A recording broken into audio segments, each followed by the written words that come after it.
Hello and welcome to this continuing second look exploring session looking at nature by Henry Medwall. We're looking at the second part, so this is probably a different day from the first part, as part of a revel celebration going on at Lambeth Palace, I think. Bishop or Cardinal Morton having a knees up.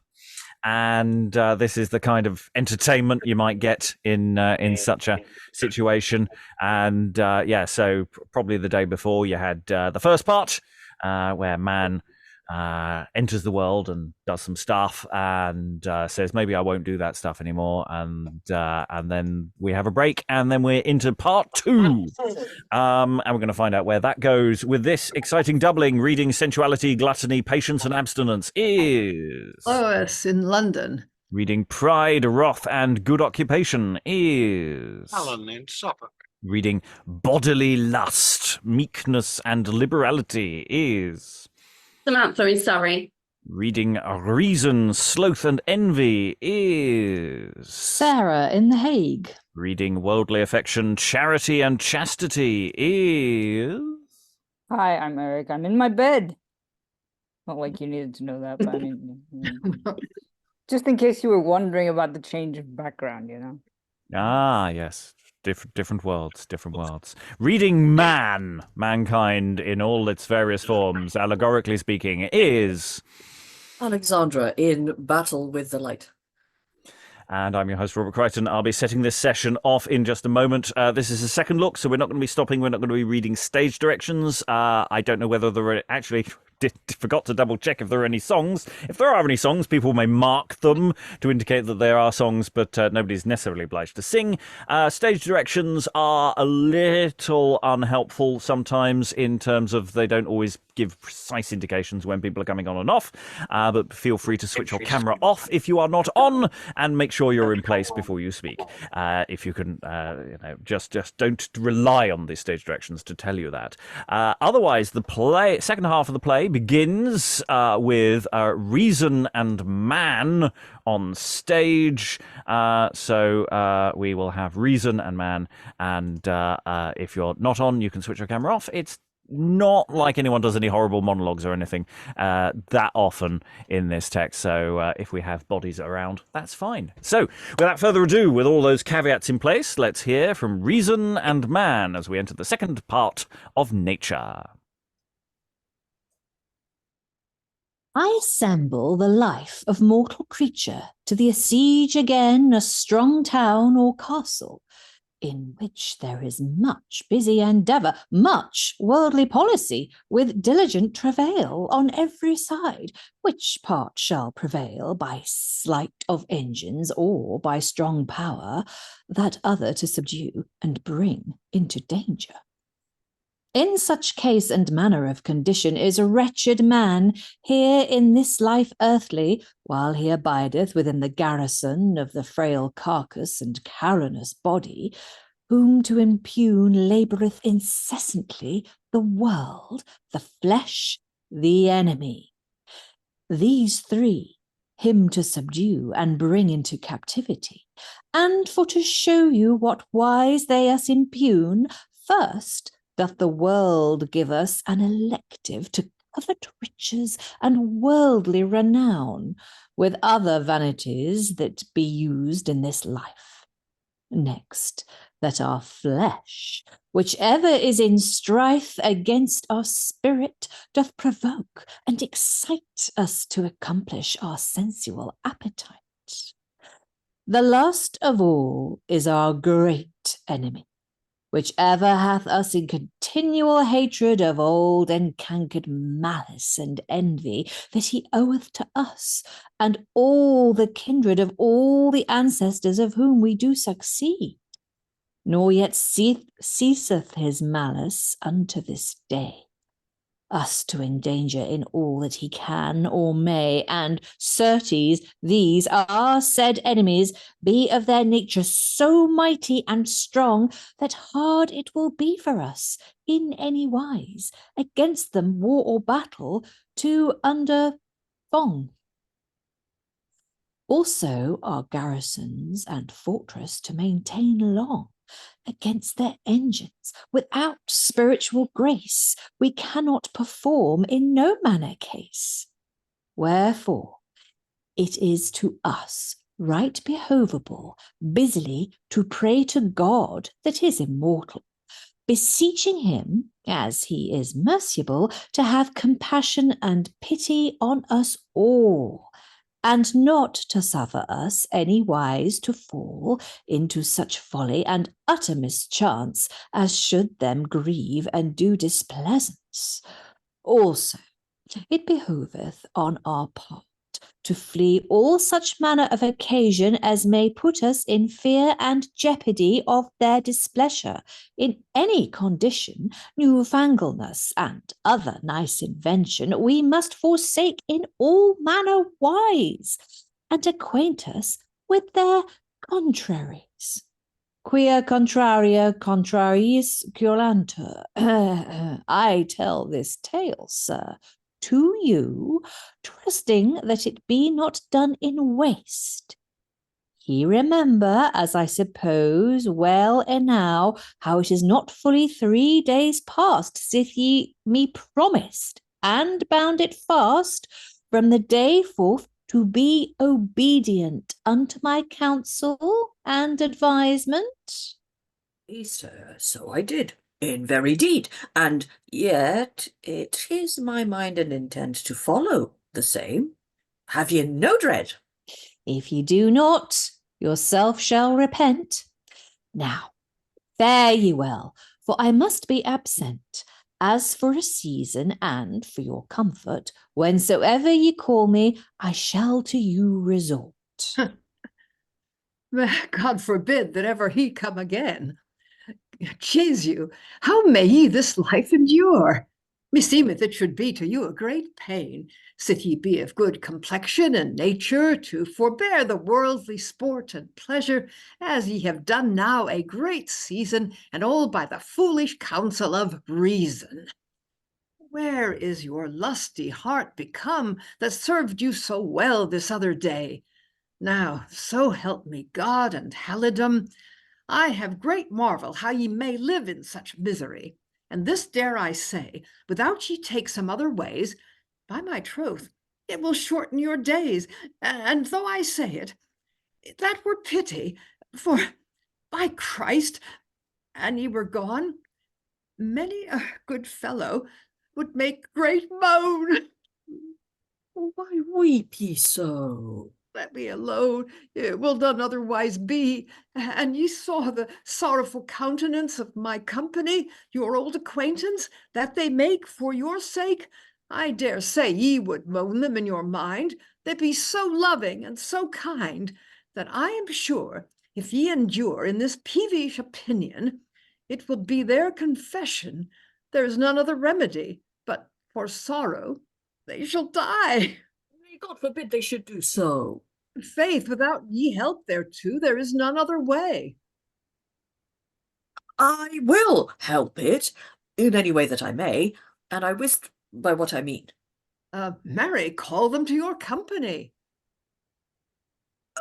By St. John, I am content, for I may say here to thee, since I forsook my liberty and did to reason assent, I had never merry day, but lived under awe and dread alway, nothing to mine intent.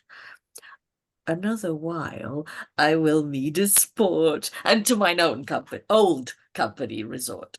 Oh, then shall ye them comfort, and yourself also. Wot ye who will be very glad? Marjorie. Why, was she sad? Yea, by the mass, she was stark mad, even for very woe, when she heard tell of this chance. And because she would live in penance, her sorrow for to quench, she hath entered into a religious place at the Green Friars hereby. Yea, has she? Alack, good little wench. Is it a house of straight religion? Yea, as any that ever was begone, sith the world stood. Be they close nuns, as others be? Close quoted. Nay, nay, pardie, that guise were not good. Ye must beware of that gear. Nay, all is open that they do there, as open as a goose eye. Cometh any man into their cells? Yea, yea, God forbid else.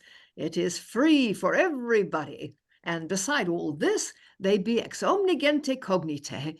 No nation they forsake, without it be beggars going by the way that have never a penny to pay for that they do take.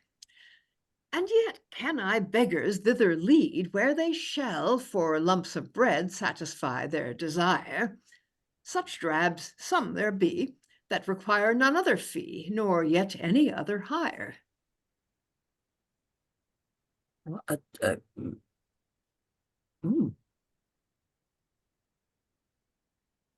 Be they not wedded, as other folks be? Wedded, quoth, no, so mote I thee. They will not tarry, therefore, they can wed themselves alone. Come, kiss me, John. Gramercy, Joan. Thus wed they evermore. And it is the more to commend, for if the woman hap to offend, as it is their guise, a man may let her alone with sorrow, and wed another whore on the morrow, even of the same wise. Sooth, this is a noble religion. It stirreth me to great devotion. For to see that place, canst thou bring me thither well enow? Yea, and it were midnight, I make God avow, as dark as ever it was. But where is bodily lust now?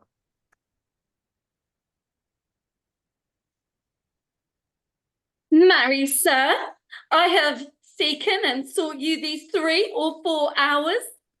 I make God avow ye give shrewd attendance. All this 2 days I could not espy thee. Sir, you know me well, that ye and I be much, much asunder, albeit I be from you among. Now meseemeth thou hast tarried too long, which is to me great wonder. Wonder, yea, hard, for an hour or twain, for passing a while and come again, is the sore matter. When was I so long absent as now? And yet I was for you to seek you at the other side of the water, at the place that ye wot of. Hard, understand ye what I mean? Yea, yea. Tell me in mine ear. Quid est Latinum propter le stuis? Oh, what? Latin. Now this is of good news. I heard never this air. I trow you, begin to wax shamefaced. Nay, nay, hardily. That year is past, many days agone. I am as wanton as ever I was. Arms to hang you else, by the mass, by the hard neck bone. But will you show me now with me the place to the place, and I shall show you the smartest place that ye ever saw with eyes. What thing is it? Young or old? Whatever it be able to be sold. It shall like you on the best wise. My love, let us some night be there, at a banquet or a rare supper, and get us some wanton meat, so we may have some dainty thing. Yet would I spend 20 shilling wheresoever I it get. Nay, will ye spend a couple of crowns? And there shall no gentleman in these 10 towns be better served than ye, nor be better more honestly, as to an house of Bodily, for a blanket or a junkery, for a dish 2 or 3. Yes, that will I spend with all my heart. By your leave, I will depart to make ready this gear. What? Now? In all this haste? Yea, for good, sir, I am aghast. But other knaves will come hither before us, and take up all. Oh, see there too, I prithee. Oh, so shall I, else fie on all together. Now will Marjorie now will Marjorie make great moan because ye come not. Yea, let her alone. I am not her bondman, putty. She hath disappointed me or now. Yet on my faith, sir, and I were as you, at the least I would excuse me. Set her word that ye in no wise may this night keep her promise. And if ye do not so, she will mourn so that, as I think, of all this night she will sleep no wink. Shall be so full of woe. Yeah, on my peril, take no care. This answer will I defer and spare, till I be certain what answer Bodily last shall bring of this other pretty new thing when he cometh again. Will it please you that I go to Marjorie in your stead? Marry, that were merry. Wouldst thou serve me so? Why, sir, by my troth, I mean but well. Yea, what thou meanest I cannot tell, but that shall thou not do. In good faith, sir, you may do worse, for while I have anything in my purse or any penny to spend, I will make her even such cheer as mine own wife would if she were here, else God defend. Yea, I thank thee for thy goodwill. But as for that cheer, keep it still till I call thereon. By God, sir, for good love I spake it, and now that I see you will not take it, I shall let it alone. How now? Hast thou been yonder away? Yes, sir. Et? Bueno, Elis?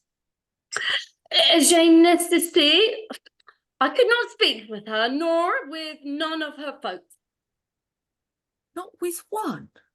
No, they be asleep, everyone, all that ever dwell there. How knowest thou whether they be asleep or no? Marry, she herself told me so when I rapped on her door. It seemeth she was not asleep then. No, she was abed with a strange man. Mischief on her! I would this fire were in her tail, I make God avow. That needeth not. She is hot enow. It were more alms to get some cold water, her fire to quench. I tell you, it is a warm wench as any in all the street. I suppose I had angered her ill. How so? For I did rang her nil that waked her from her sleep. I gave her a peal from her friend's soul, a man might have heard the noise from Poulis, to the furthest end of Cheap. She saw that I would not cease but knock and rap until still at the gate. She opened the window and forth her head. "Ence, 40 pence," quoth she. "Jack Noble is abed. This night ye come too late. Oh, standeth the wind so cold," quoth I. "Q, turtle, we have a bry. This gear goeth all wide, and so I came thence a place pace till I came hither. Oh, lo, this is the case. Have I not well hide?" Well, man, there is no more to do that we cannot have. That we cannot have. We must forego. There is none other remedy. Lo, worldly affection, now mayst thou see thy counsel was naught that thou gavest me. No more it was, truly. Yea, I told thee as much before. It is good to be sure, evermore. Therefore, now let us go and resort again to our old hostess. That is the best way now, as I guess. Yea, hardly to do so. Sirs, remember ye that this other day man promised me, even in his stead, that I should with him dwell, and now I hear say the wild worm is come into his head, so that by reason only he is led. It may well be so, but I am sure that reason shall not alway with him endure. I think as that sensuality doth not his part according to the duty of his office. For nobody can better turn a man's heart, nor yet a readier mean devise to put away such foolish fantasy than sensuality, if he lust to essay, for he is chief ruler when reason is away. Yea, a ruler will I be, though reason say nay. Ah, sensuality, welcome by this day. What tidings, good? Yea, by my fay, as good as can be told. I have brought this man to his old guise. Hast thou so? Yea, on warranties. Now, forsooth, I give thee prick and praise. Thou art worth thy weight of gold. At this tidings I'm glad and fain. Shall I be welcome to him again, and all our company? Yea, heartily, as welcome as ever ye were before. God's blessing have thine heart, therefore. Thus am I in thy debt, more and more. Japes, why say ye so? For, I speak it after my mind, thou art away to me so kind. Where shall I our master find? To him will I go. He is busy. Hark in your ear. Little Marjorie, what ye wear? And as soon as I had brought him there, I came my way apace. And because he should not be alone, left with him worldly affection. And other errand had I none now to this place, but even to show you what is done. And from hence I must anon, for to seek another companion to give attendance. Who's that? Very Gluttony, our master calleth for him busily. Sawest thou him not? No, certainly, to any remembrance. I must go seek him without any tarrying. But pride, I warn you of one thing while I think thereon. When my master and ye shall meet, in any wise see that ye him greet to the old fashion, and make as though you know nothing of his diverse and variable dealing. Keep that in your breast. Ye cannot do him more displeasure than thereof to make reporture. Thereof let it rest. To speak thereof, it is high treason. I'm glad ye warn me thus in season. I shall be the better ware. By this warning I shall be wise, and do as ye me advertise. Take thereof no care. Will you be wise, Connor? Mary, that is the thing. Oh, by God, ye had need to have better warning, or ye bring that about. What, brother Sloth? From whence comest thou? Straight from my bed. I make God a vow. Mine eyes be almost out for lack of sleep. But this, sir, to you, methought ye called me Sloth right now. Peace, no more of that. I have a new name as well as ye. What's that? Ease? Yea, pardy. But it forceth not while our master is not present. Between us twain I am content, call me what ye will. But where is our master? Wottest thou ne'er? No? Nor do I. There. Thou shalt dwell with me still. Thou art as good a waiter as I. I shrew the better of us both heartily. Surely we do not well. We shall not continue with yonder man, but we'll make better now and then. Therefore, by my counsel, let us twain go together to seek our master. But wottest thou whither we shall now go to find our master? I shall essay. Thou shalt see me guess the way, and happily find him too. Now must I to the stews as fast I may, to fetch this gentleman. But, sirs, I say, can any man here tell me the way? For I came never there. You know the way, Paddy, of old. I pray thee, tell me, which way shall I hold? Will you see this whoreson cuckold? I trow he cannot hear. Now it arms to clap thee on the crown. What Be there any cuckolds in town? Yea, I durst hold them there on my gown, that there be a score. For God, I cry you mercy, for, by my faith, I wished you not so nigh. And I wished it, I ensure you faithfully, that word I would have forbore. No force hardly, it toucheth not me, but worship. Tell me, where have ye been? Methinketh long sith I you see. Sir, it is no marvel. Paid ye not me the last day to go purvey for your array? And ye remember well? For God, have you done the same? Yea, by the rood. Else were I to blame. All thing is ready in pain of shame, else I quit my ill.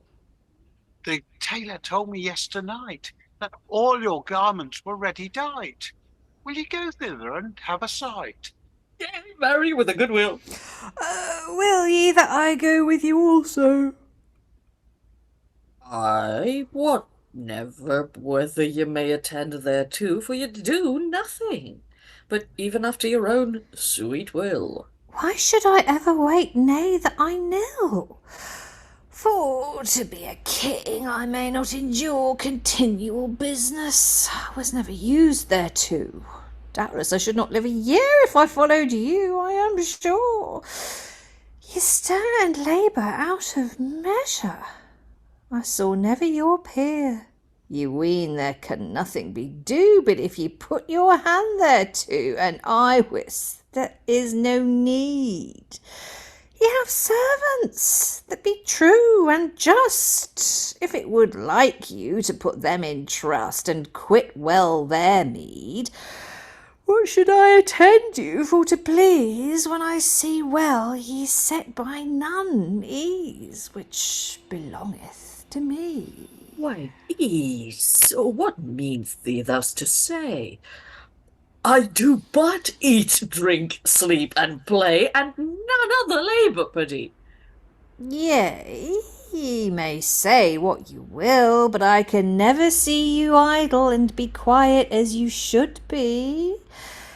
Your body laboureth, as doth an hackney that beareth the burden every day, that pity it is to see.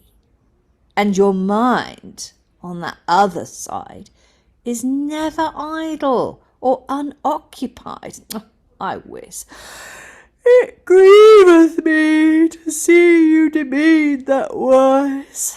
I trow ye be set all on cover ties. Cover ties? Nay, let be, it is a thing of greater cure that sticketh in my mind, be thou sure. So methought, by the rood. I wist as much there was something by your lowering cheer and your sighing that was not all thing good, but what is the matter? I pray you, heartily. Wis, thou canst not devise the remedy with all the wit thou hast. But this is the case, to tell it shortly. A thing was told me, as I came hereby, how reason purveyeth fast, and maketh very great labour and ordinance, to dash us all out of continence.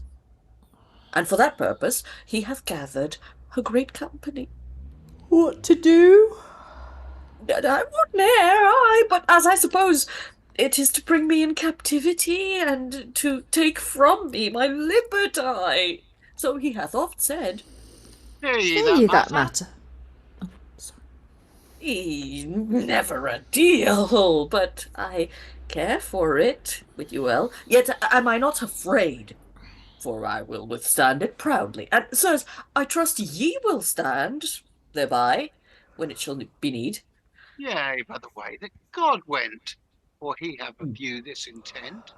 First shall I bleed the blessed blood that is in this carcass. Well, ease, go thy way then, hence, apace, and make therein good speed.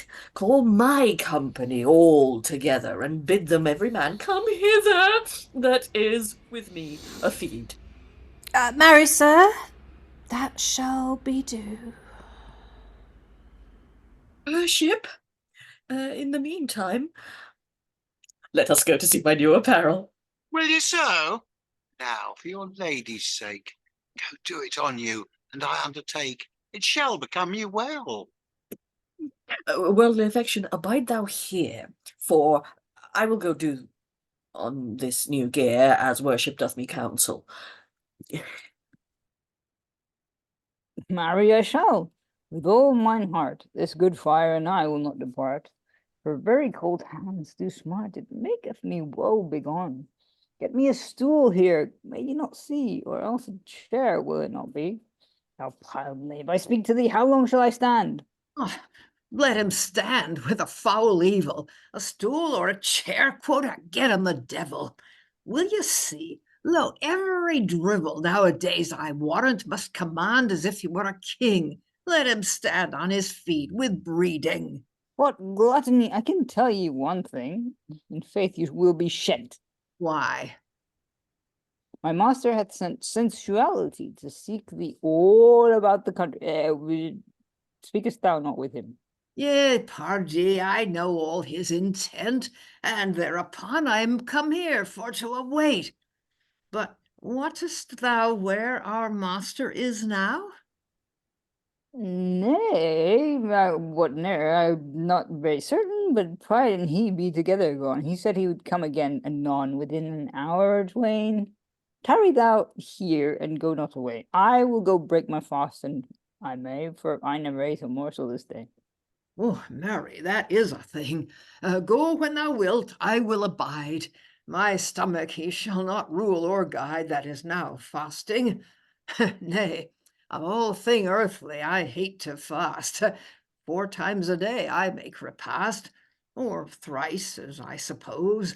And when I am well fed, then get I me to a soft bed, my body to repose. There take I a nap or twain. Up I go straight, and to it again. Though nature be not ready, yet have I some meat of delight for to provoke the appetite and make the stomach greedy. After all this, needs I must sometime follow the wanton lust. It followeth naturally, for hot drinks and delicate refection causeth fleshly insurrection. Ye know it as well as I. As you say, I know it well. Ah. What gentleman is this? Can you tell? Thou never? No, by the bell, I saw him never before. Is it our master? Nay, by the rood, it is not he. Wouldst thou make me wooed? Yes, I am the same. Oh, I cry you mercy, I see it well now. Before, I knew ye not, I make God a vow, in earnest nor in game. Why? Because I have changed mine array. For that cause, trow ye, nay, that is not the thing that can deceive me, be sure. But I pray you, who hath had you in cure since my last departing? By my faith, a little season I followed the counsel and diet of reason. There went the hair away. His diet, quote, it may be verily, for ye be altered marvelously. Altered, I would say. Alas, the while had ye no meat as long as ye were under his diet? Meat? Yes, I had some. Without it were on fasting days, then he withdrew my supper alway, and gave me never a crumb. No force, hardly. Why would ye then favor him as ye did, like a madman? Ye look now as it were a ghost, and ye dwelt with him till this day. Ye'd been pined even away, as ye be now almost. Your flesh is gone every deal. Vengeance on the morsel that is left thereon. Now talk of the remedy. Marry, now must he eat and drink fast. Other remedy is there none. Yea, but where is the meat? Now let us see. Ye are passing hasty, Bensidy. First must ye go, whereas provision thereof is made. Let us go hither, and it shall be had. What is the mistress of the inn? A wedded woman or a virgin? Neither of both, I wis. No, but for a maiden she goeth. Yea, for God, that she doth. But yet she is none, by Jis. Oh, no. What then? It was I not, but as men clatter, they say she is inupta mater, hardly an holy woman. Well, thither we will. Go we hence. Sir, ye will give me license to sport me for a season? For a while ye well enow, but go not out of the way, I charge you, for hither will come anon all my company, as I suppose. Keep them together, for I purpose to come again anon, and show them my mind, what I will do. Marry, I shall do what I can thereto. And yet it is hard for me to keep them together any while, but I shall tell you what. I had liverist keep as many fleas or wild hares in an open lease, and undertake that. Where be the knaves that make this array? Marry, they be but gone the other way. Tell me whom you mean. I trow thou scornest. Nay, certainly. So be it. If I should not lie at the first blush, I assure you faithfully, I had forgot you clean, because ye be thus defensibly erased. What meaneth that? Are ye afraid? Who hath you grieved? Yea, I fear no man that beareth an head. Yet I'd liefer that I were dead than that should be proved. By my faith, ye are wont to be bold, as if it were a lion of Cotswolds. But now, to my question, what meaneth all of this defensivable array? Marry, Sloth warned us too this same day, even sith it were noon, that our master and reason should make a fray, and therefore he had us without delay to wait upon our captain. Ah, now I know the matter right well, but what shall become of this I cannot tell. It passeth my brain. Our master willed that we will twain should tarry here till he come again. What wilt thou do then?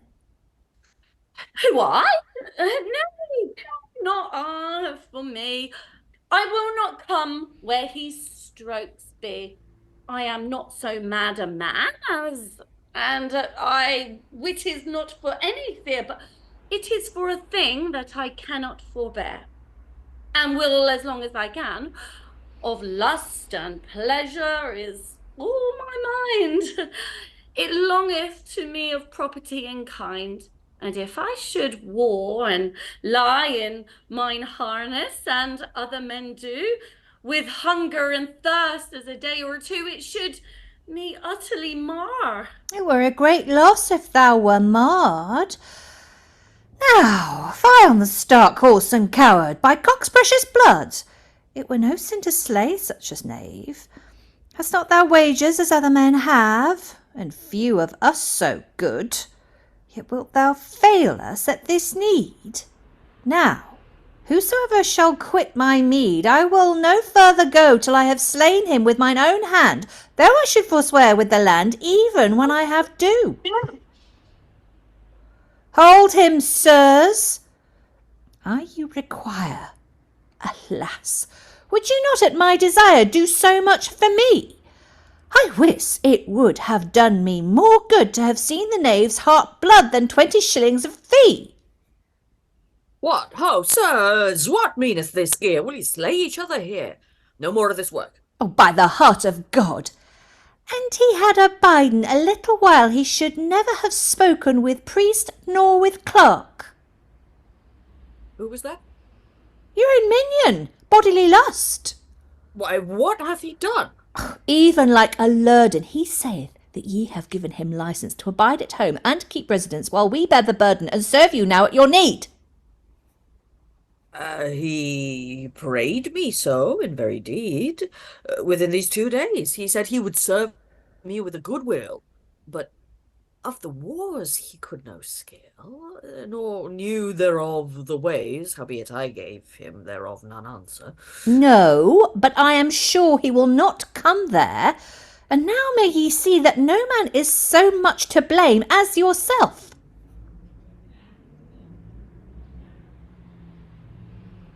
Yea, by St. James, no man but even ye, for I am well assured of one thing, ye gave him better clothing than ye did me, and better wages and fees also, and though I said but little thereto, but suffered evermore, yet I disdained it ever in my mind, and thought that ye were to me unkind to set so great store by such a knave as he was.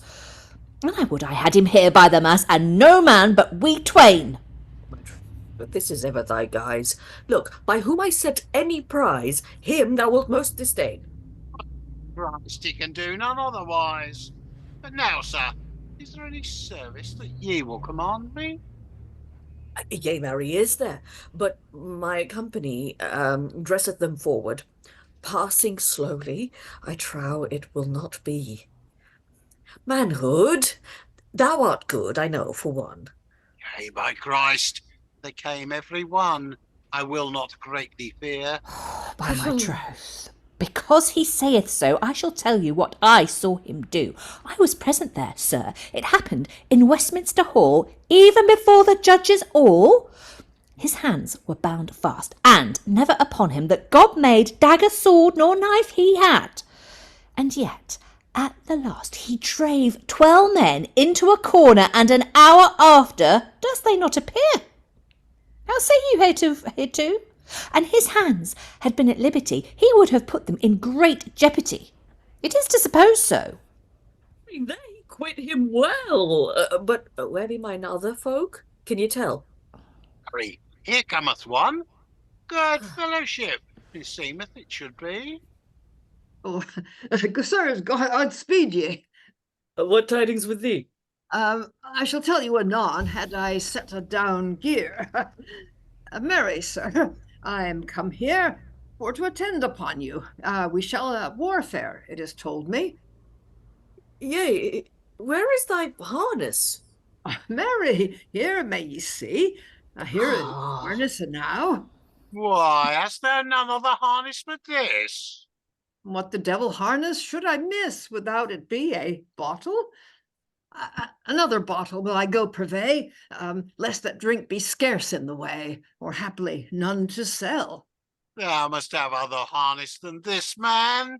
Other harness? Nay, I shrew me then. I can no skill thereon. Why, trowest thou that I will fight? Yea, so I trow. Nay, by God Almighty, thereof will I none. I was never wont to that gear. But I may serve to be a victualler, and thereof shall ye have store, so that I may stand out of danger of gunshot. But I will come no near. I warn you that before. Now, such a knave I betake to the devil. This is even such another drivel as was here while ere. They be 2 knaves anointed. I fear me, sir, ye shall be disappointed. I like not this gear. Oh, I had forgotten, I make God a vow. Sir, my fellow, Ease, commandeth me to you. Commandeth thee to me. You to me. Me to thee. Commandeth you to him, I would have said. Why cometh he not hither? By God, for he is afraid, and lieth sick in his bed. He took such a conceit when he heard of this gear, that for thought and very fear, I ween he will be dead. And he were hanged, it were no wreck. I pray God the devil break his neck, and all such as he is. Well, let us Suffer for a while. I will go walk hence 1/2 mile, and for all this, happily, all this gear shall not need. Howbeit that I doubt and dread the worst, as wise men do. Manhood, come thyself with me. And I too, sir? Yea, body. Wouldst thou be prayed thereto? Now, he that would have war or strife, I pray God send him a shrewd wife, and then shall he have enow. But I shall tell you, sirs, as for me, I am none of them, so mot I thee. I may say to you, I will no such reckonings abide. God's body, here cometh pride, as crank as a peacock. As soon as he and I meet, without he stand right upon his feet, he shall bear me a proud mock. What tidings, sirs? Can any man tell? Yea, marry, that can I do as well as any man that was in field. Ye have tarried so long about your gay gear that the field is done, or ye come here. Done? Marry God shield! It is done, without fail. But which of them hath won the battle, I cannot tell you certain. Thou wert not there, then, it seemeth thereby? Not I there, quater? Yes, hardly, and that to my great pain. But as soon as the battles joined together, I came my way straight hither for to tell tidings. What the devil tidings canst thou tell? Marry, I can show you nothing of the battle, but of many other tidings. Ye are out of conceit, I tell you, for ever, because ye did not your endeavour at this great voyage, insomuch that ye are like to lease both your office and all your fees, and put clean out of wages. That is not true, as I suppose. Sir, and it be not, take my nose and my head also. Your office was given, or I came thence. Harry, that was a very short sentence. And am I not called there too? Now, envy, what counsel wilt thou give me? By my troth, Pride, thou mayst believe me. If I were in thy case, I would withdraw me for a season, though it be neither felony nor treason, nor yet wilful trespass. Yet the same is worst of all, for every knave will thee recall a coward to thy face. I'm unhappy, I see it well. The expense of mine apparel towards this voyage, what, in horses and other array, hath compelled me for to lay all my land to mortgage. And now, when I have all due, to lose mine office and fees also, my true intent, I may say, that all my cost and all my time is evil lost, in service that I've spent. Well, whatsoe'er betide me, for a season I will hide me after thy counsel, and sith it will no better be, farewell, I take my leave of thee. Now, gentle Pride, farewell. Alas, that I had no good fellow here to bear me company and laugh at this gear. This game was well found. Yes, and ye list to play the knave. Some manner of company ye might have here within this ground. Some, I can think, young or old, and else it were a small household as any might be found. It is not small, the company showeth well. But methink thou wert about to tell of some merry jest or some merry game at my coming. Yea, hardly. It is a game for a king when he lusteth best to laugh for his disport and solace. Sir, I shall tell thee this is the case. Right now, as I stood in this place, and never a man with me, in came Pride, garnished, as it had be, one of the royal blood. It grieved me to see him so well beseen. But I have abated his courage clean for a little season. By the rood, I have given him a checkmate. for I bear him a hand that he came too late, and that the field was done, and how his office was given away, because he failed our master that day. I made him to believe so. And when I had told him all this tale, anon he began to wax all pale, full of care and woe, and now he hideth himself for shame. I gave him mine advice to the same, and so he is gone. Now, on my faith, this was madly do. But in faith, what moveth thee thereto? Marry, cause had I none, but only that it is my guise, when I see another man arise or fare better than I, then I must chafe and fret for ire, and imagine with all my desire to destroy him utterly. But now, in earnest, Sensuality, tell me when this fray shall be, I pray you heartily. What, against reason? Yea, the same. Hush, they be agreed in pain of shame, and good company they keep. Agreed, quotha. In the mere name. Marry, sir, that were a game to make some of us weep. Weep or laugh, man, so it is. And who, trow you, is the cause of this? Who? Age, the devil him quell. Why? His age now come in place. Yea, and that may ye spy by his face, and ye mark it well. His stomach fainteth every day, his back crooketh, his head waxeth grey, his nose droppeth among, his lust is gone, and all his liking. I see it well by everything, he may not live long. And all maketh age, as I said before, he is the doer, and what trow ye more this age hath done? What? By my faith, he hath brought in reason, in such wise that at no season nothing can be wrought but reason must be called thereto. I fear me he will us all undo within few days. As soon as Gluttony had espied all this gear, he would not abide, but went even his ways. Our master prayed him to tarry a season. Nay, nay, quoth he, now have I done. I may no longer tarry, for age and I may not together dwell. Straightway he departed, fair and well. Bodily lust stood by, and saw that Gluttony would needs be gone. Have with thee, Gluttony, quoth he, anon, for I must go with thee. So that too be gone together. Came there none of them both hither? Never a one that I see. Well, they be gone some other way to get a new master as soon as they may. They cannot be unpurveyed.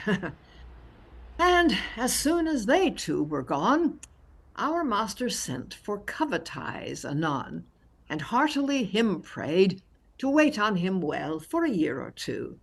And he hath promised him so to do, as for a year or twain, but reason may not thereof know. Reason, quotha, no, so I trow.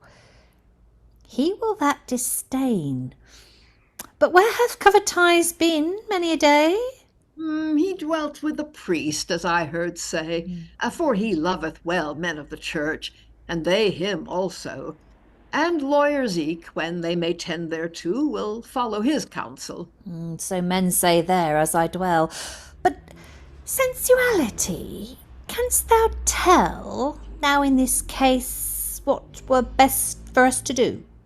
Marry, I hold it best that we go hereby to some place, and assemble together all our company to hear their minds by and by, and every man's opinion, what shall be best for to do. By my troth, and be it so. I hold it well done.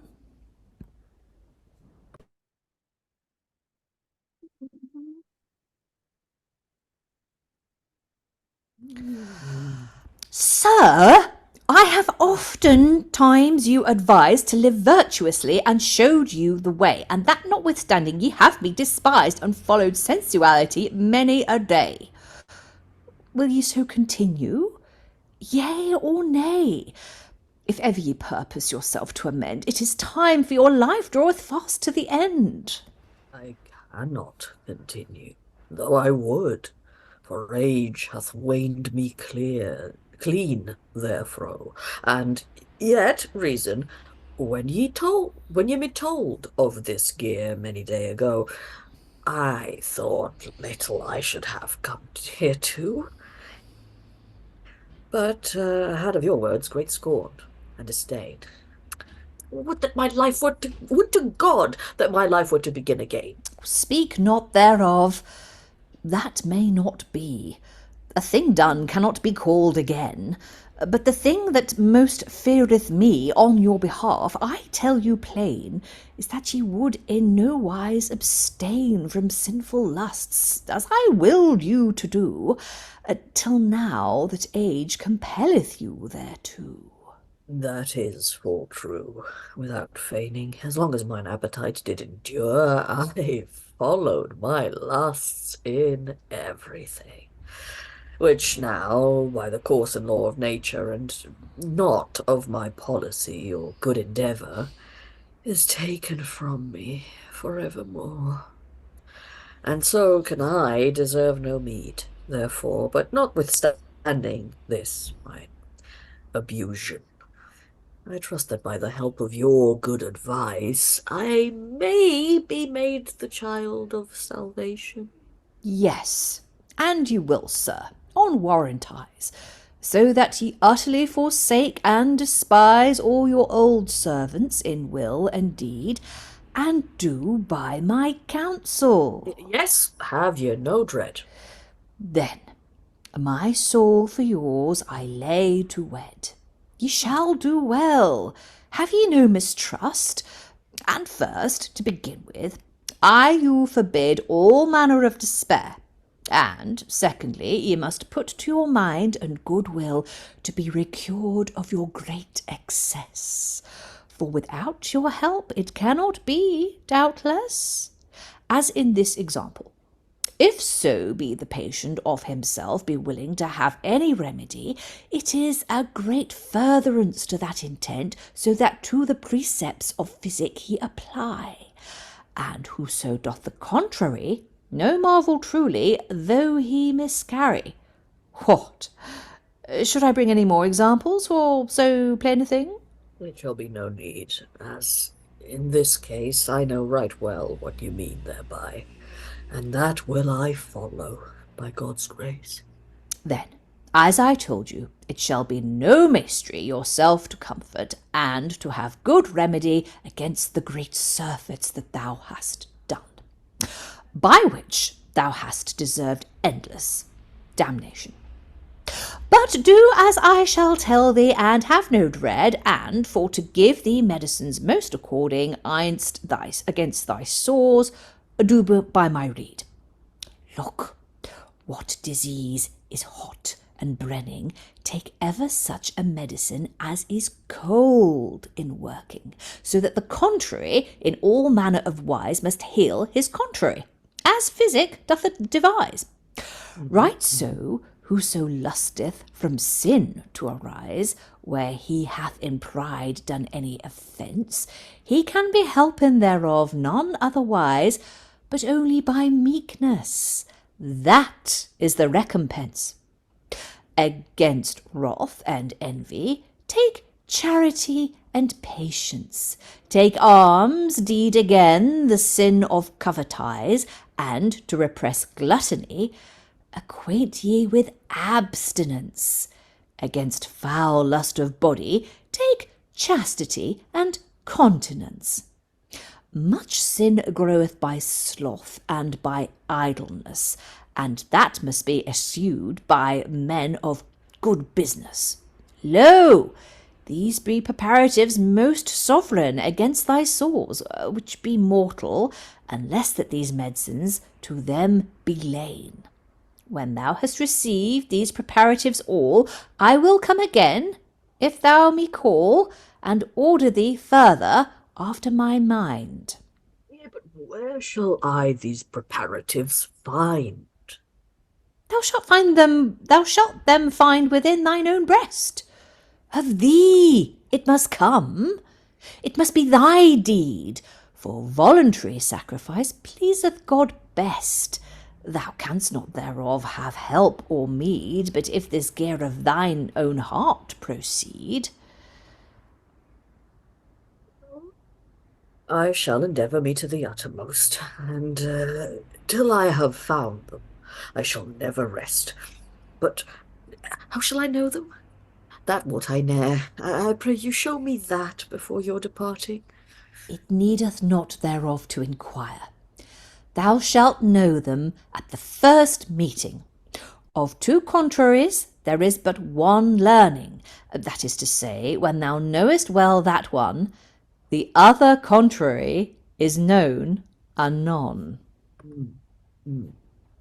Whoso wotteth histories of Scripture well shall find that for pride and presumption, Lucifer, which sometime was a glorious angel, for that his office had such correction that he both be and eke many legion of his order, was cast down to hell, by rightful justice perpetually there to dwell.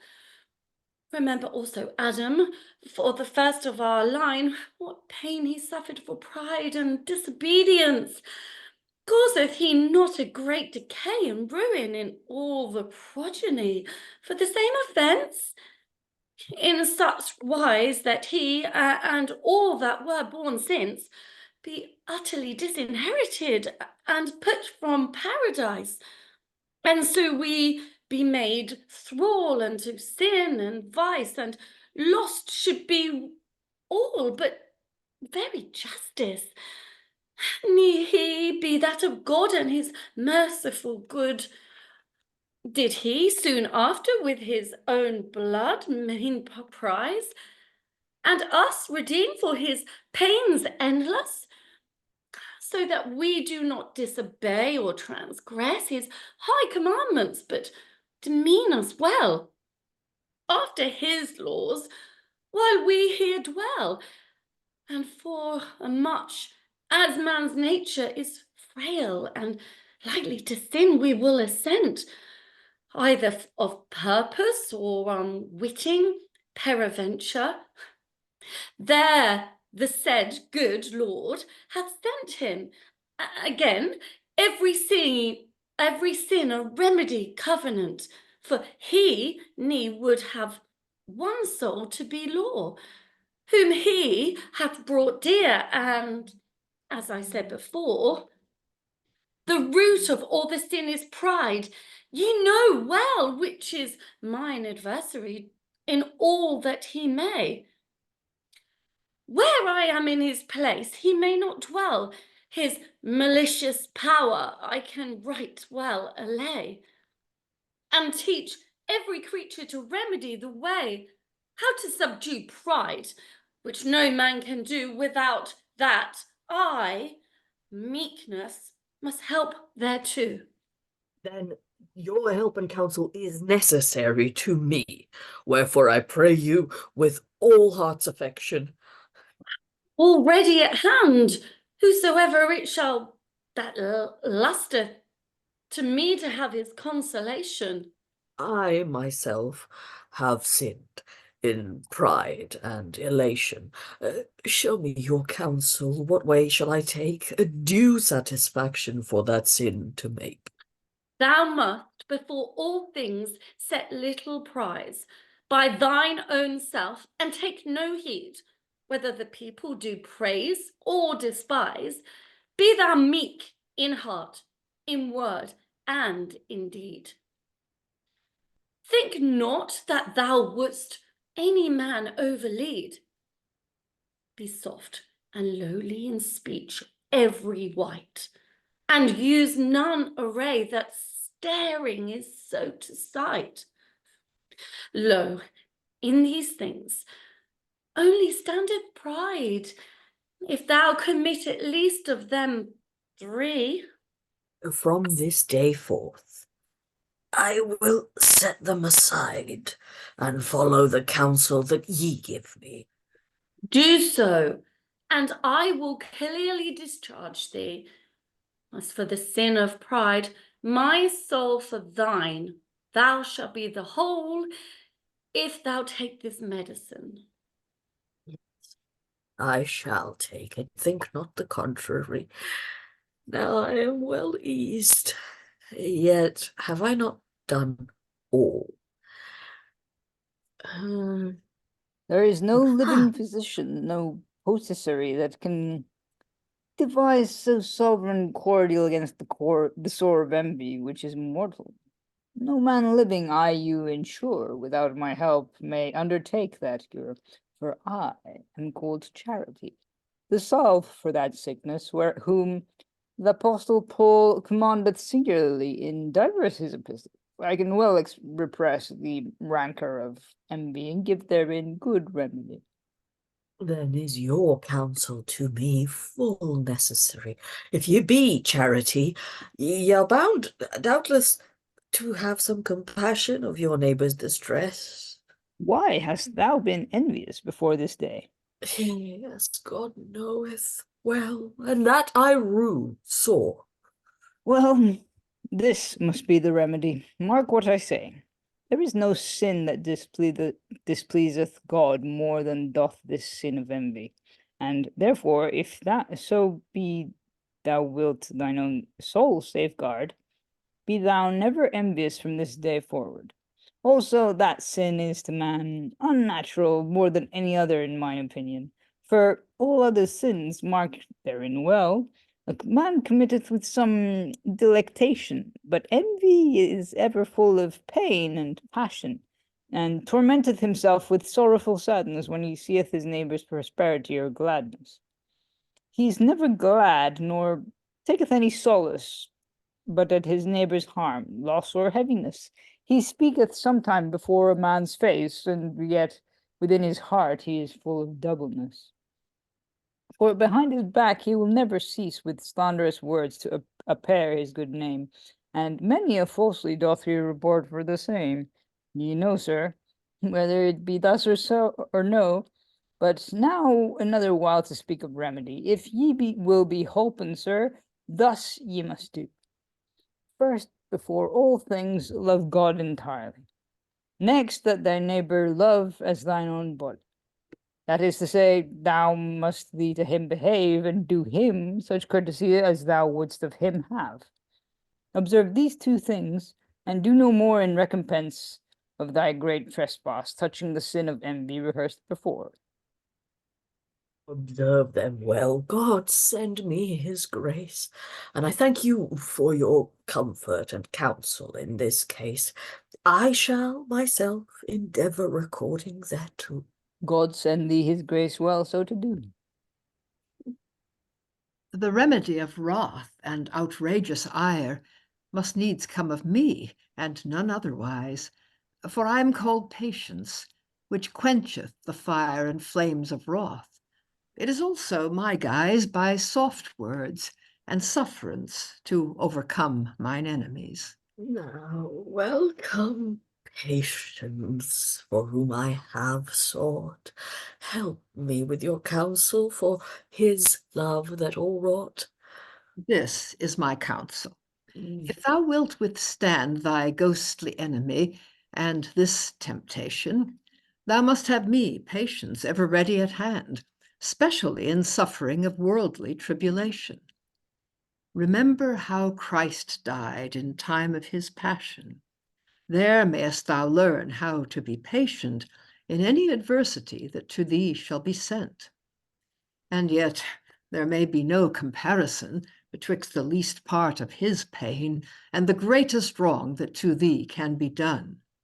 Wherefore thou, wretch, shouldst not disdain, but gladly thou shouldst thyself refrain from ireful passions, as I said before, sith thou shalt have reward in heaven therefore. 'Tis my full mind and intent hereafter to do as ye me advertise. Now he that all goodness to us hath sent, send you his grace to demean you that wise. I shall do my good will on warrantise. Now, Who can me best direct my slothful idleness to correct? Sin of sloth I can well repress, and I shall teach thee to do the same. How should I do it? I mean of me, good business, and so I am called. For that is my name.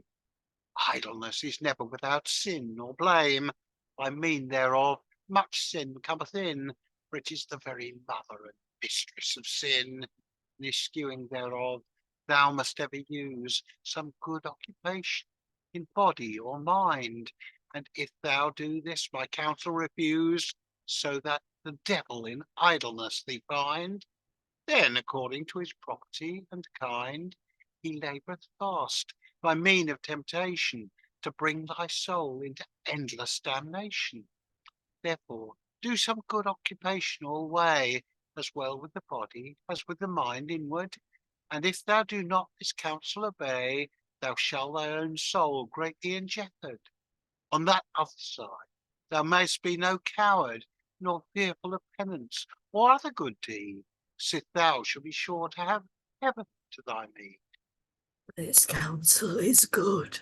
I thank you, therefore. My mind is well eased therein, be sure. Is there anything else that I can do more? None to my knowledge, for ye have done your cure. See that ye wisely now put it in your. Yes, Lily, think not the contrary, sith it is to me so behoveful and necessary. I am Liberality, the virtue cardinal, by whom is confounded the sin of avarice. Whosoever lusteth on me to call, I am ready therein to give mine advice. Sir, I pray you in my most hearty wise, help to reform and order my mind. First, thou must be sorry for abusing of the temporal goods before this day. Next, that I will advise thee before all thing, if thou hast wrongfully taken away any man's good, go without delay, and thereof of thy power make due restitution. For us shall thou have of thy sin no remission. Why, trow ye that I shall not be excused by alms deed of that offence? No, hardly. Thou art No. greatly abused. Think not thereby to make recompense, for by that alms thou dost great offence and displeasure of God. Why say ye so? Christ himself bade that we should alms do. Yea, for God, but that thou should do so of well-gotten goods, else it be naught. Well, I gladly assent thereto, as in that one point I am fully taught. Wit is nothing worth till it be dear bought. But what other amends shall I make the foul sin of avarice to assuage and aslake? Thou must have compassion, and also be liberal unto thy neighbour at his necessity. I trow you would have me to give away all and leave myself naught. I mean not so, pardy, for that is waste and sinful prodigality. Take the midway betwixt them two, and flee the extremities. Whosoever thou do, thou must thy worldly goods so employ in charitable deeds with due compassion, that thou mayest by everlasting joy, for the good intent of that distribution, thou mayest also give them to thy damnation, as when thou doest, it will win thereby praising of the people or some other vain glory. For, trust it well, thou must give a reckoning of all the goods that come to thine use, the high judge that knoweth all thing, to whom thou shalt thyself accuse. without any appeal or feigned excuse. Her will be thine auditor in this case, from whom thou canst not hide thy face. There shalt thou openly show and confess how that goods came to thy possession, what mind and pleasure thou hast in riches, and why thou hast therein such affection. What alms deeds or in other distribution, or how thou hast these goods wasted or abused, there it shall be known, it cannot be refused. Then, as I said to thee before, thou shalt receiving after thy deserving, joy or else pain, to endure evermore. Truly, this is a fearful thing. Remember well what I am saying, mark my counsel, and follow the same. If I did not, I were greatly to blame. The remedy of gluttony I can well teach. I am ordained only for that intent. And I have need of such a leech. Your counsel to me is right expedient. Sir, if you list to be my patient, and take such remedy as I shall devise, I shall make you whole of that sin on warranties. What is your name? My name is Abstinence, and this other that cometh with me is called Chastity, or else Continence. It is his guise and his property to follow me wheresoever I be. Likewise, as lechery, that deadly sore, followeth the beastly sin of gluttony evermore, quia delicia sunt instrumenta voluptatis. But now to do that I came for. Again, the sin of gluttony, the remedy is this. Use scarcer diet than thou didst before. Beware of superfluity and surfeit evermore. Take no more than sufficeth nature, nor of delicate meat set thou no store. Now have I said all that longeth to my cure. And I must needs confirm his saying, for as he rehearsed now right well, glutting of hot meats and delicate feeding causeth sinful lusts in a man to swell, and over that this is my counsel. Eschew idleness before all thing, if thou wilt be chaste and clean of living. Flee also the company and the occasion of that sin which is damnable. As soon as thou feelest any temptation, put it clean away. By means convenable of all other sins it is most abominable. And soonest will thy soul in danger and blame. If there be so many great sins annexed to the same, if thou list not, for fear of damnation, this sin to forbear, then on that side do it for love of thine own salvation. Think what rewards in heaven doth thee abide, which if thou live chaste, thou cannot be denied. My wit sufficeth not to tell and express what joy thou shalt have for thy chaste cleanness. I thank you both for this advice, and now I would speak with repentance, fain. I can bring you to him on the best. Then will I wait upon you twain, and after that I will come hither again, trusting that God will send me the grace to comfort my soul with ghostly solace.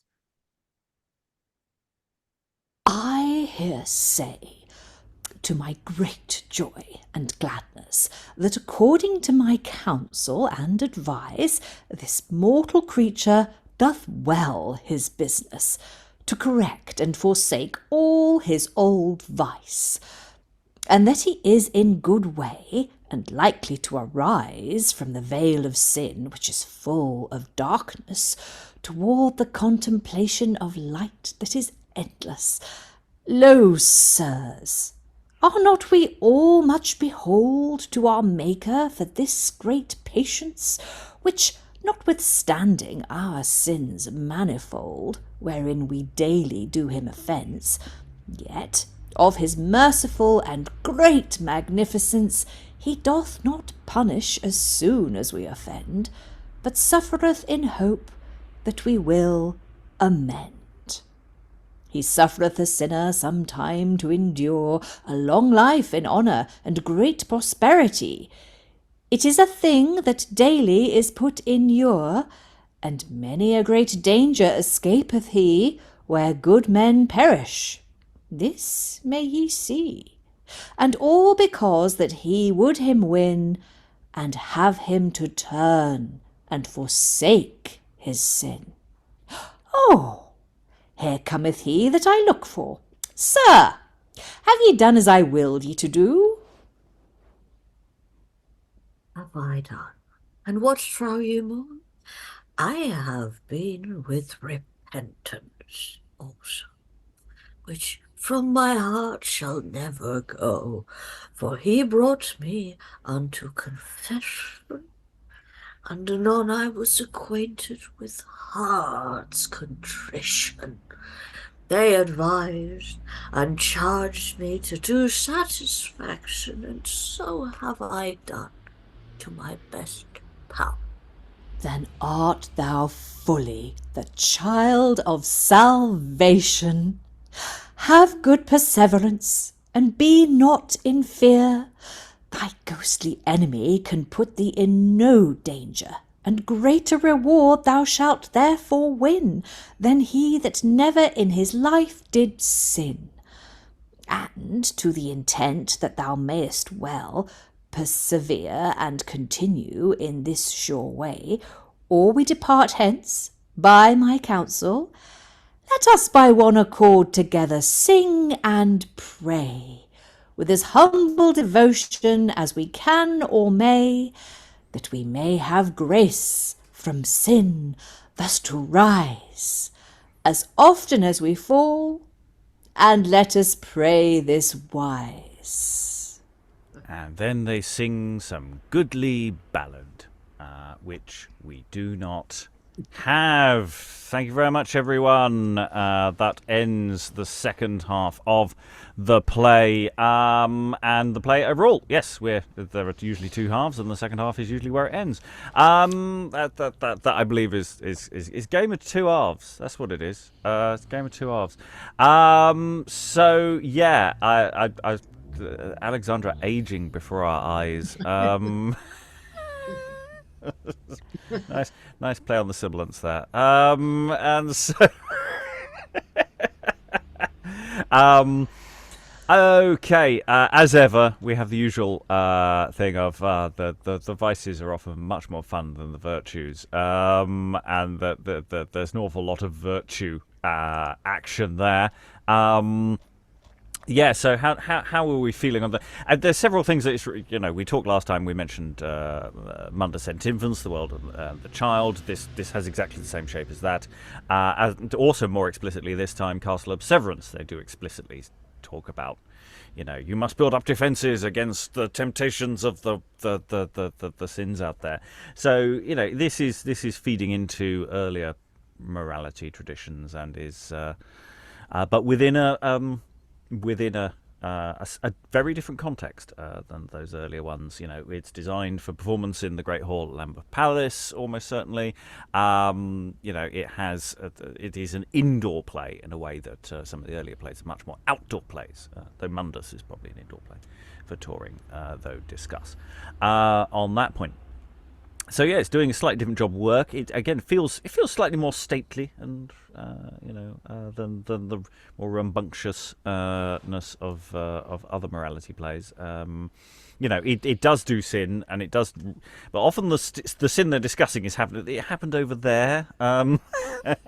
Alexandra. That was going to be my point or my query. Because I wasn't around for the first half of this, it seemed to me, from the perspective of man, and only seeing the second half, that everything is done off stage. On stage, they're just discussing who his current counselor is, and then he goes with that person in a general that-way direction to do a thing. So it's the thing that strikes me as different from maybe other morality plays and such like that I've been around for is that your everyman figure doesn't do anything. is tempted by these and these vices, but none of it is shown on stage. Yeah. And so the resolution as well is, a couple of scenes or one long scene of the virtues going, I am the antidote to that thing. You should do this. Okay, I will. Anything else? I am the antidote to the other thing, and you should do this. Okay, I will. Anything else? And it's weird to me. Yeah, and the first half is comparison. exactly the same. We had a very lengthy disputation about what was going on with the sex workers off stage and how much fun Man was having there. But we don't actually see any of it. And then he comes on and shamefacedness makes him change his mind about how much fun. And the opening of this half is very much about the returning to, oh, hang on, are there those ladies in play? Lois. Yeah, I think we've got an example here of morality play meets neoclassical theory, or at least classical theory, because that's one reason everything's happening off stage. And there may have been a feeling that to depict man, imitating carnal lust with an actor presumably dressed as a woman, especially in the Archbishop's palace, was not really very suitable. So, all these dreadful, sinful things with Marjorie seem to be happening somewhere else, and we don't ever actually meet Marjorie. Too bad. And there's also the reference, of course, to, Ovid and Aristotle in the first part. And then in this part, we've got the advice, don't go to this extreme, but don't go to that extreme either, which is basically Aristotelian, all the stuff about the golden mean and, the two extremes of it. Yeah, and if we're comparing this with Fulgence and Lucrece, which again is full of classical learning and that entirely secular, but at least in Fulgence and Lucrece we do get some comedy, physical action, some of which is, I wouldn't say it's necessarily smutty per se, but there is servants trying it on, as it were, does occur. So it's not like the playwright is incapable or the audience is wholly uninterested. But I think it's within this context of a morality play that they're just perhaps pulling their punches a bit in actually depicting that, as opposed to in a secular play where they're going, oh, no, it's fine. You can try and butter up the what's her name, A and B, have a go, as it were. Alexandra, then Eric. To that point, I understand the need to avoid smut, but we have seen gambling, and we've seen actions born of envy or of wrath in other circumstances. And yes, it was a surprise to me that even all the other sins beside lustfulness, they're not really represented. I mean, gluttony would be very easy to do on stage, but no. Well, also, we literally have various sins on stage. We don't have all 7, I should point out, on stage. We didn't get a complete set. They all got a name check, but for those who were paying attention, which sin didn't we have on stage? I think it was cover ties. Anyway, Eric.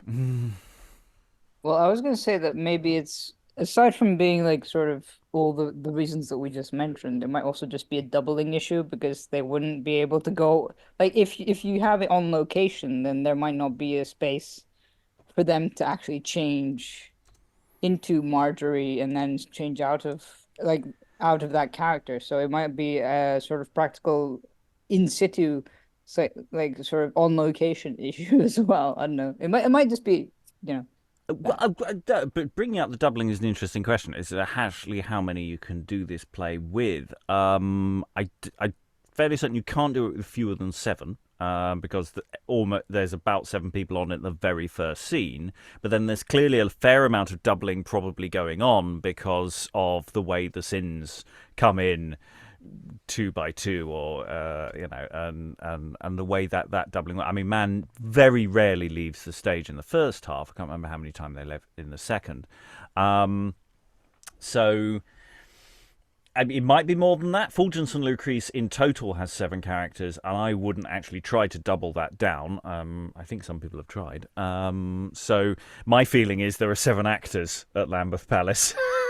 But that's not to say there aren't more, because I would have thought that you could probably get the 7th deadly sin on at some point. But maybe just went, you know what, we've done 6. It's fine. We don't need another. I think that was the only one we missed. Alan.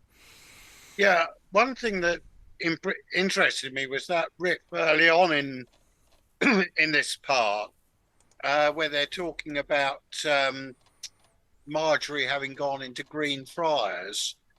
And I did wonder whether that was a clerical dispute and a reference to Winchester geese, which I know is a feature some years later than this. I'm not sure whether that was a feature at this time.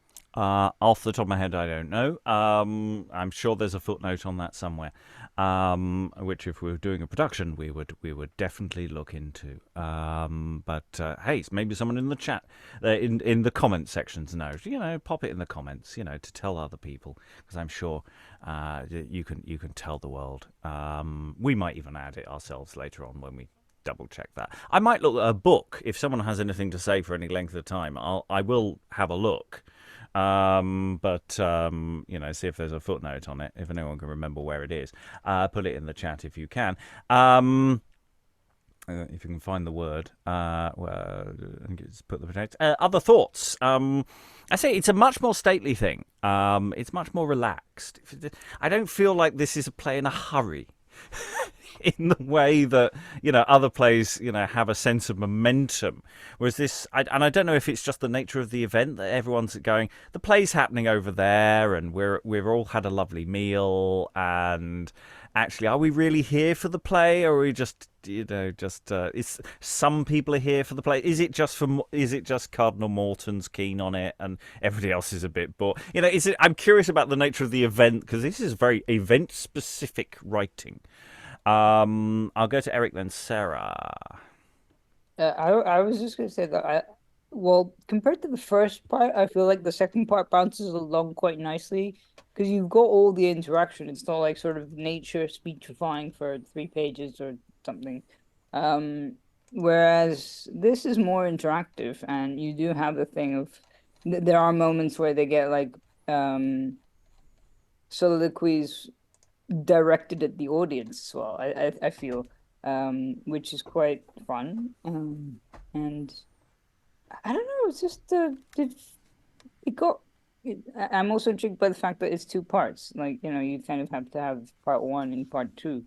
So yeah, I don't know. It's not an interval. It seems to be that this is the next day or later in the week. You have to wait for the next thrilling installment of nature. Sarah, then Lois. Yes, I don't know if it's just me having an over vivid imagination based on the details you've given us, but I really kind of get this as a piece of site specific theatre. It's like I really have, having as someone who has written stuff to commission, I really have a sense of that someone's come to the playwright and said, right, we want this, but don't do this because the bishop won't like it.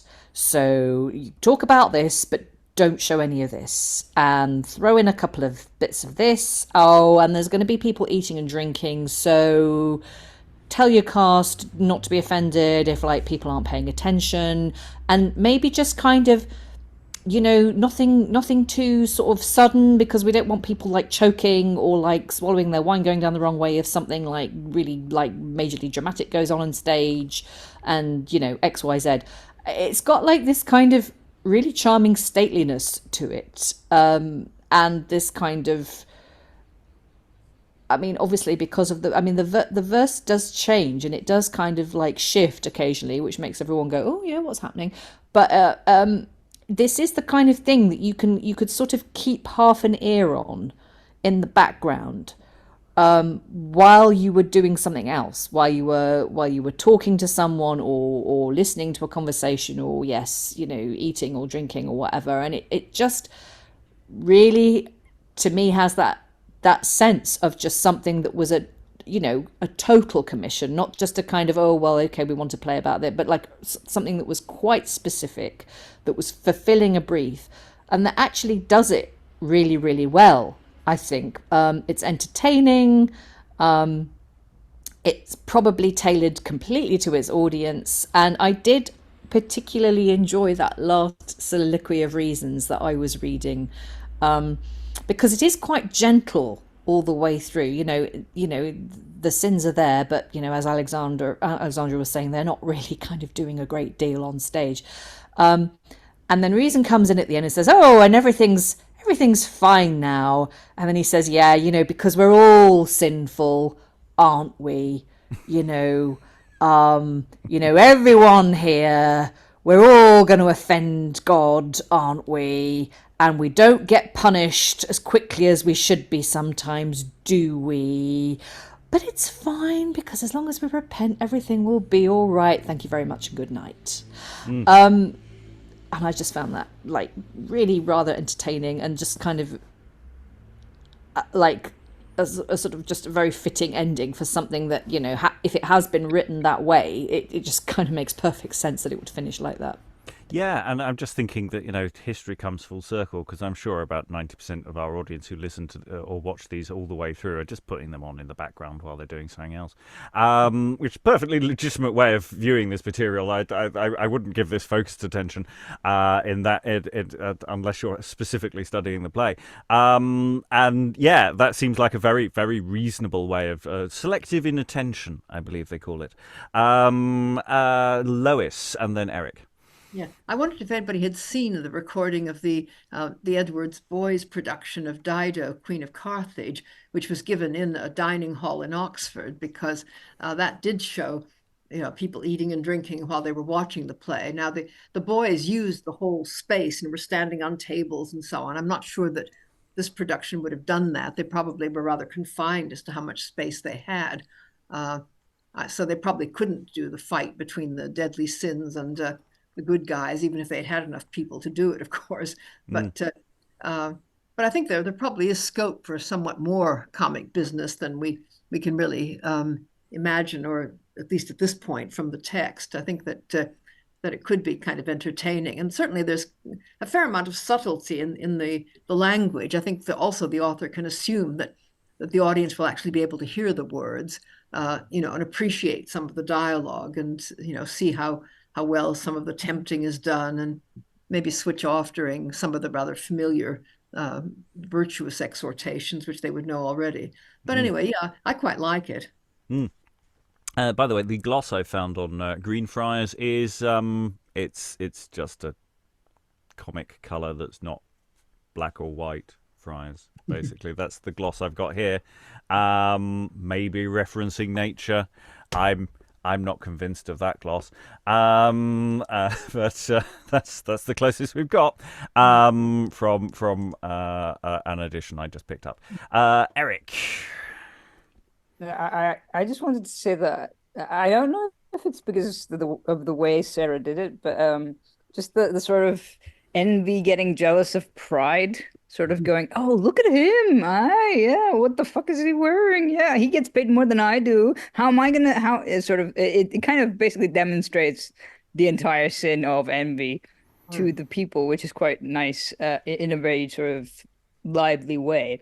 Also, when Roth comes in to sort of disrupt things as well, sort of and it just feels very sort of like, yeah, this is a stereotype, but it's quite demonstrative rather than just being a cardboard cutout, which is quite nice. Other thoughts? I'm definitely liking. There are some plays where you're going, okay, we can do this in a, we can update it, we can play around with it. I kind of feel that food and just relaxed, easy early modern listening might be the way for this one. I like it. It's just not one that's blowing anyone. I think it's blowing anyone away. It's just it's good. It's good. It's fine. Alexandra. I think that's the issue. Is it's fine, but it isn't something that we in modern times have a personal association with, this kind of need for morality or moralizing in a dramatic construction. I don't know if it was effective in its own time, but certainly nowadays you try to put something like this on, and unless you're doing it in a religious context, and sometimes even then, you will meet with opposition instead of it being considered sort of pleasant or entertaining or fruitful and developing. So my Yeah. question is, in a modern context, why would you put it on? If you did put it on, I think it wouldn't be difficult to do, and it wouldn't be difficult to listen to. I agree with all of that. But also, that's the impediment I'm seeing is don't need it. Yes, but who cares about need? We just do it. That's what we do. But it's a good point. And I mean, it's interesting because we do have morality plays today, but we might call them issue-based plays. There are plenty of dramas out there that are taking an idea or an issue and doing something interesting with it, and are relatively post-dramatic. They're not necessarily doing drama in the same way, and they do have an analog with this. The problem with this kind of morality play is, of course, it's not addressing an issue in the same way. It's presenting a route map to salvation. That's what it's doing. In that sense, it's not a morality play as we might think of a morality play today. The label is actually kind of wrong in terms of it has a very straightforward route through it. But then there are elements in here which are reasonable, which is to say maybe you shouldn't, when you're young, get horribly drunk and hire a sex worker. I mean, maybe you shouldn't do that. Is that not don't do drugs, kids? Because it kind of is where my mind goes. It's kind of, but I wouldn't market it that way. Context. But in that sense, again, thinking about effectively a site, maybe not the site. Lambeth Palace is still there. The Great Hall is still there. It's not quite the same as it was back then, but I think the dimensions are about the same. You could do something. I see this very much paired with Fulgence and Lucrece as well, which is more of an ideas morality play. It's a debate play. It's an argument that's being placed with some other fun comedy stuff, and actually doing the pairing of the two, of just going, hey, let's get dressed up and eat, early Tudor meals, and see what comes out. And you're right. I don't think it's a very complicated show to put on. I think it'd be quite fun to put on. It's just a matter of just framing it so that nobody turns up expecting it to be a different kind of show. But that's the audience we're trying to build. If you're that person, this is for you, come along. The other problem with marketing it as a religious text, of course, is witch confession, a witch branch of Christianity, because even Catholics don't believe some of this anymore. All religions have moved on in some. I mean, broadly speaking, it's leaning into a Catholic mold rather than any of the other molds. But it's one of the problems with the religious drama is that there are now so many schisms that it's actually quite hard to do religious drama, because the other branches of the religion will find it actually weirdly more offensive than the secular audience, and then you get into all sorts of interesting problems, and the secular audience don't want to watch it because they don't want to be lectured, and round and round the circle of pain goes. Anyway, that's in a sense a separate problem. Anyway, Alan. Yeah, well, in fact, the date of this play, speaking of separate confessions, is slightly anachronistic, isn't it? Because it is. Oh, I'm talking about today. Years. I'm just talking modern. But this was 30 or 40 years before Reformation. Yeah. Reformation is still barely a twinkle in the eye. But yes, but I say even within the logic, the various forms of Catholicism that now exist, if you're looking for an exact match for the theology of the time, it probably isn't quite there. So yeah. Anyway, again, I see that as a slightly separate problem, but that's just marketing. Putting on the play, see, it's fine. It'll be fine. It'll be easy. not even that linguistically complicated, actually. I mean, there are some weird things in it, and I think you need to get your ear in. And there has been some modernising gone in this text, and I've been tweaking and playing around with some of it. But actually, it's not. It's it's not what a few rehearsals will figure out. Actually, that's not too bad. Any other thoughts before I close this session?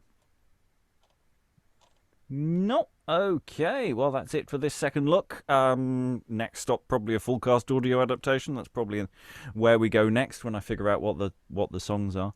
And otherwise, that's it for us. All that remains is to thank all the wonderful readers for their wonderful reading. Thank you very much, everyone, and goodbye.